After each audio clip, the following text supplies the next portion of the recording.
পরপর দুটো জায়গায় এইভাবে যখন উচ্ছেদের পদক্ষেপ নিতে সরকার গেছে, সেখানে আদালতের তরফ থেকে স্থগিতাদেশ দেওয়া হয়েছে। আদালত স্থগিতাদেশ দিচ্ছে। কোন আদালত? কলকাতা হাইকোর্ট। এবার কলকাতা হাইকোর্ট নিশ্চয়ই আইনের ব্যাপারটা কিছুটা হলেও জানে। তো কলকাতা হাইকোর্টের তরফ থেকে কি বলা হচ্ছে? অবৈধ জিনিসপত্র সেটা ভাঙতে অসুবিধাটা কোথায়, সেটা সরিয়ে দিতে অসুবিধা কোথায়? হাইকোর্টের যেটা বক্তব্য, আদালতের যেটা বক্তব্য, সেটা হচ্ছে আইন না মেনে কোনো কিছু ভেঙে ফেলা যাবে না, সমস্ত কাজটাই করতে হবে আইন মেনে, আইনের মধ্যে থেকে সবটা করতে হবে।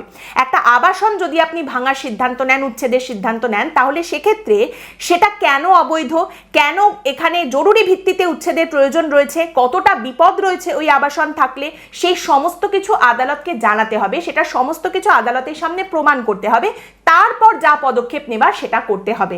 অর্থাৎ জাস্ট মনে হলো তাই করে ফেললাম, করলে চলবে না। অবৈধ জিনিস সরবে, যা জবরদখল করে তৈরি সেগুলো সরানো হবে, কিন্তু সেটা আইন মেনে করতে হবে।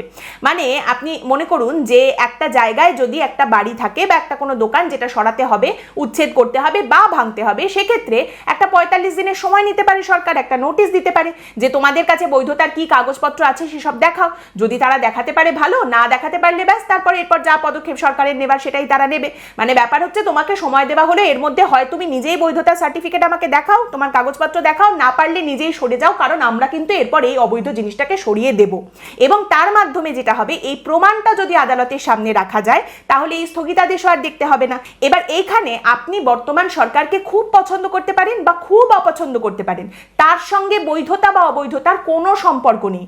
বৈধতা আর অবৈধতার সম্পর্ক প্রমাণের সাথে, যেটার প্রমাণ দেখতে পাওয়া যাচ্ছে সেটাই হবে, এবং সেই প্রমাণটাকে সামনে রেখে কাজ করলেই আর কোনো অসুবিধার জায়গা থাকবে না।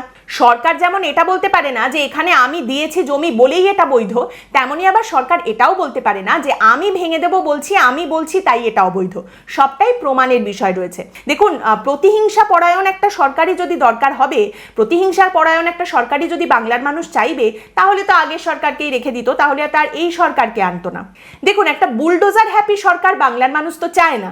বাংলার মানুষ চায় আইনের শাসন মেনে চলা সরকার, এবং বর্তমান সরকারের তরফ থেকেও কিন্তু সেই প্রতিশ্রুতি দেওয়া হয়েছে যে এবার থেকে পশ্চিমবঙ্গ চলবে আইনের শাসন মেনে।